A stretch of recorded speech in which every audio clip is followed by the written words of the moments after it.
torso target.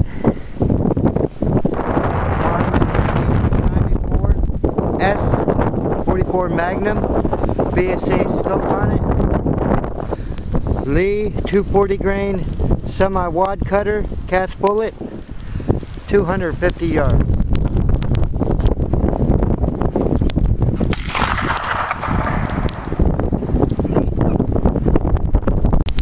I got him. It was a hell of a shot, especially with this rifle.